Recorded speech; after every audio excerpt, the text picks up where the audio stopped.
Šiandien žiniose. Žemės ūkio darbai laikomi vienais pavojingiausių. Panevėžio kolegijoje surinkti tradiciniai Bravo apdovanojimai. Rytoj bus minima spaudos atgavimo, kalbos ir knygos diena. A galerijoje atidaryta menininkės Kunigundos Dineikaitės tapybos paroda.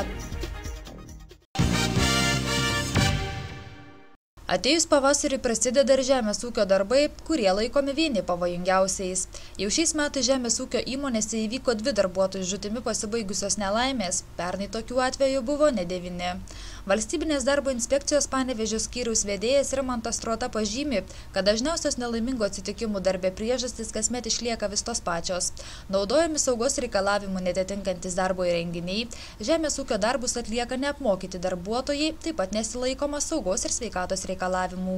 Šiandieninis požiūris, koks yra žemės ūkiai, tai kad ne įmonės vadovai arba ūkininkai neįvertina rizikos, tai yra nenustato priežasties, dėl kurios gali įvykti trauma.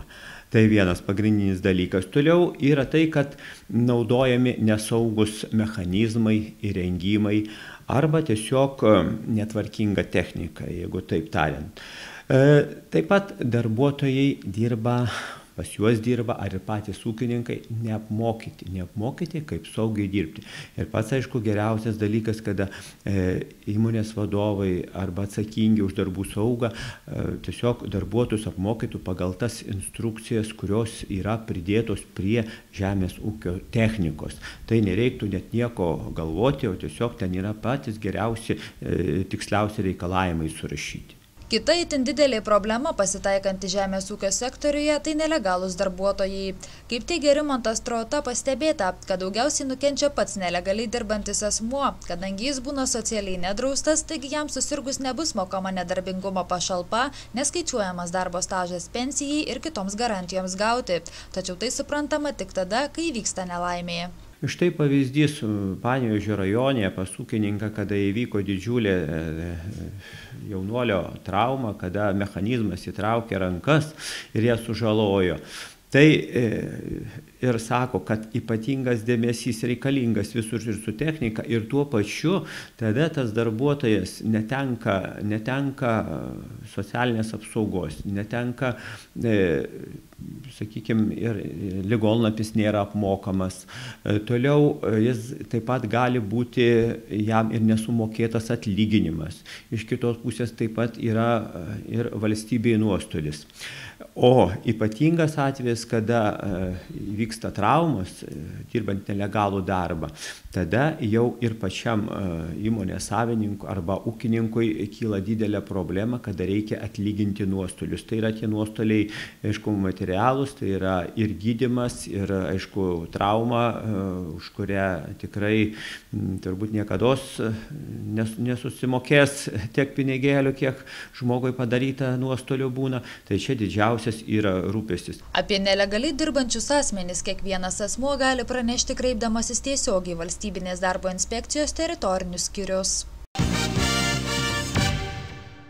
Po 3 metų pertraukos Panevėžio kolegijos studentai prikėlė tradiciją savo kolegijos bendruomeniai teikti Bravo apdovanojimus. Priešistorė prasidėjo 2003 metais, kuomet ir gimė Bravo apdovanojimai. Jie jau vyksta kasmetiniai, bet tradicija buvo nutrukus 3 metus. Šiemet prikelsim skambiai, kad visi išgirstų ir taptų ne tik kolegijos šventė, bet ir viso miesto šventė. Kokiu tikslu surinkti apdovanojimą? Pažymėti, pasveikinti labiausiai pasižymėjus kolegijos tiek studentus, tiek darbuotojus, visus, kurie labiausiai nusipelnė per metus ir kurie ryškiausiai žibėjo mūsų kolegijoje. Studentų bei dėstytojų laukė ne 13 apdovanojimų, o nominacijos buvo pačios įvairiausios. Nuo metų studento iki metų barbės bei keno. Yra nominacija metų pažiba, tarkime, yra nominacijų metų barbė, metų kenas. Tiesiog tai yra linksmas dalykas, kur studentai gali atsipalaiduoti ir tiesiog pasijusti reikalingais. Studentų iniciatyvos surengti Bravo apdovanojimus ir taip nors kiek pagyvinti pačių studentų bei dėstytojų kasdienybę taip pat labai palaiko ir kolegijos direktorius Egidijus Žukauskas. Aš manyčiau, kad mūsų Panevėžio bendruomeniai, visai Aukštaitijos bendruomeniai yra smagu, kai studentai rodo iniciatyvą ir jie kūrė, galvoja Čia grinai studentai mūsų sugalvojo Panevėžio kolegijos ir jų idėja, kad išeiti į bendruomenę tą gražų pavasarį, kad ir šaltoką, bet va būtent parodyti, pasirodyti visiems. Na, reikia to jaunatviškumo, reikia tos ir jaunatviškos žalumos, kad visiems gera būtų. Vertinam labai teigiamai. Panevėžio kolegijos studentų atstovybė surengti Bravo apdovanojimai šiemet pirmą kartą vyko ne uždarose kolegijos patalpose, o Laisvės aikštėje, kuri pasirinkta neatsitiktinai. Taip kolegijos bendruomenė panevėžiečiams suteikė galimybę pamatyti ir išgirsti, kas vyksta kolegijoje, bei švęsti kartu. Rytoj gegužės 7-ąją Lietuvoje bus minima spaudos atgavimo, kalbos ir knygos diena.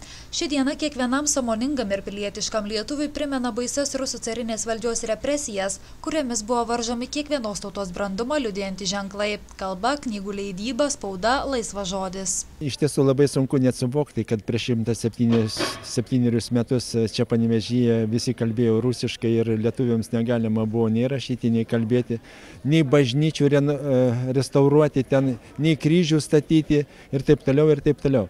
Bet praėjo 107 metai, mes gyvename nepriklausomoje Lietuvoje, džiaugiamės tą laisvę, tą demokratiją ir tikrai norėčiau pasveikinti visus panevėžiečius su spaudos atgavimo diena ir palinkėti jiems visiems, kad jie mylėtų savo tėvynę, gerbtų ją ir viską padarytų, kad ji stiprėtų ir klestėtų.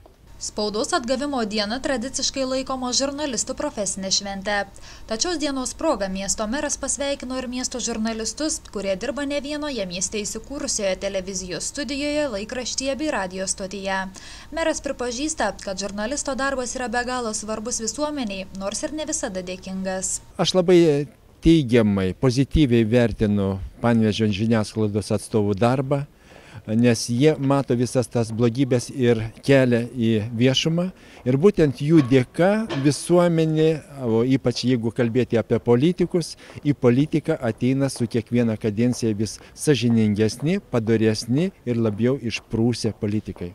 1864 metais Lietuvoje uždraudus spaudą lotyniškais rašmenimis lietuvių visuomenė buvo atribota nuo visų atvirų ryšių su Europos kultūra bei jos pažinimu.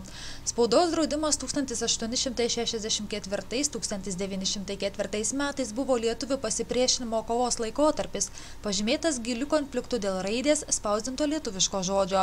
Tačiau spaudos draudimui lietuviai pasipriešino organizuodami slaptą draudžiamųjų raštų leidybą, gabenimą ir platinimą ir taip sukūrė naują tautinę spaudą.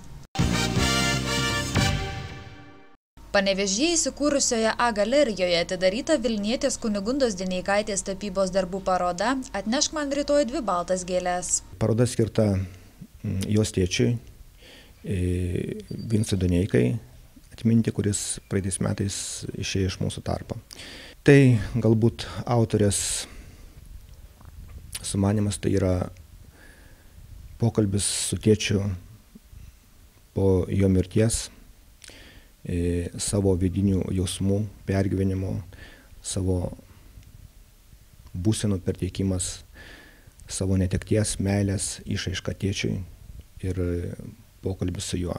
Darbų atlikimo technika taip pat neįprasta. Autoriai savo mintims perteikti pasirinko neįprastus aliejinius ar akrilinius, o stiklo dažus. Stiklo dažai turi tokią savybę, kurie labai greitai džiūsta ir paveikslą reikia nutapyti, galima sakyti, vienu prisilietimu.